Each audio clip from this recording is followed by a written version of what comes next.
খুলনা থেকে ঢাকায় পৌঁছেছে জাহানাবাদ এক্সপ্রেস। পদ্মা সেতু হয়ে ঢাকায় এসেছে নতুন এই ট্রেনটি। এ নিয়ে আরো জানাতে রাজধানীর কমলাপুর রেলওয়ে স্টেশন থেকে আমাদের সঙ্গে যোগ দিয়েছেন সহকর্মী খালেদ রায়হান।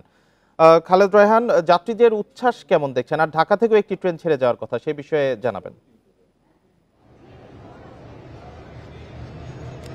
দেখুন, সকাল ৬টার দিকে জাহানাবাদ এক্সপ্রেস খুলনা থেকে ঢাকার উদ্দেশ্যে আসে। ৯টা ৪৫-এ এখানে নামার কথা থাকলেও সেটি কিছুটা পরে 10:30টার দিকে এসে নামে। এখন এই যে ট্রেনটি রয়েছে জাহানাবাদ এক্সপ্রেসের, এটি কিন্তু আসলে এসছে খুলনা থেকে ঢাকায়, এবং এটি বেলা 10টা ৪৫-এ এই কমলাপুর থেকে খুলনার উদ্দেশ্যে ছেড়ে যাওয়ার কথা থাকলেও এখন 11টা ৫ বাজে। সব মিলে বলা যায় যে 20 মিনিট দেরি হয়েছে। এখনো পর্যন্ত আরও হয়তো কিছুটা সময় লাগবে, যেহেতু প্রথম ট্রেন তাই কিছুটা সময় হয়তো লাগছে, এবং আসতেও ঘন্টা খানেকের মতো দেরি হয়েছে বলা যায়।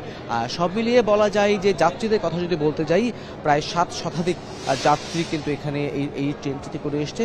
অনেকের সঙ্গেই কথা হয়েছে, তারা প্রত্যেকেই উচ্ছ্বাস প্রকাশ করেছে, কারণ আগে যখন তারা খুলনা, যশোর, বেনাপোল সেই জায়গাটিতে যেত অন্তত 8 থেকে 9 ঘন্টা, ক্ষেত্র বিশেষে 10 থেকে 11 ঘন্টা সময় লাগতো, সেটি মাত্র এখন 4 থেকে 4.5 ঘন্টার মধ্যে তারা এসে পৌঁছাতে পারবেন। এবং যেহেতু 212 কিলোমিটার পথ কমেছে, তার ফলে ভাড়াও অনেকটা কমেছে। তাহলে একদিক থেকে ভাড়া কমেছে, অন্য দিক থেকে সময় কম লাগছে। দুটি বিষয় মিলিয়ে কিন্তু তারা বেশ উচ্ছ্বাস প্রকাশ করেছেন, এবং একই সঙ্গে তারা যেটি বলছেন, এই রুটে এই ট্রেন চলাচল এটি যাতে সবসময় থাকে, এবং একই সঙ্গে ট্রেনের সংখ্যা বাড়ানো যায় কিনা সেই বিষয়টিও তারা কিন্তু বলছেন। এর সঙ্গে রেলপথ মন্ত্রণালয়ের যিনি উপদেষ্টা রয়েছেন তিনিও কথা বলেছেন। তিনি যেটি জানিয়েছেন যে আমাদের বাংলাদেশের রেলওয়েতে যেই সংকট, সেটি হচ্ছে জনবল সংকট, এবং তার পাশাপাশি যেই জায়গায় স্টেশন দরকার নেই, যে জায়গায় রেল লাইন দরকার নেই, এমন কিছু স্টেশন এবং রেল লাইন করেও খরচ বাড়ানো হয়েছে, যার ফলে রেল কখনো আয়ের মুখ দেখে না বলে তিনি বলেছেন। তিনি আরেকটি কথা বলেছেন যে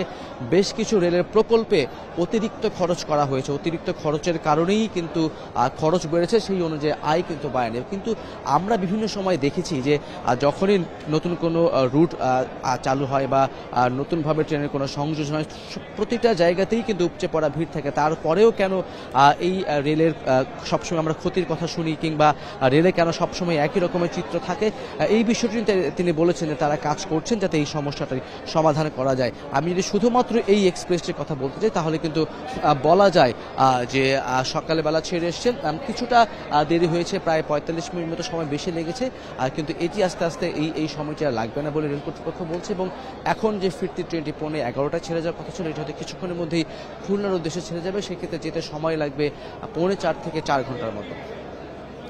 কমলাপুর রেলওয়ে স্টেশন থেকে জানাচ্ছিলেন সহকর্মী খালেদ রায়হান।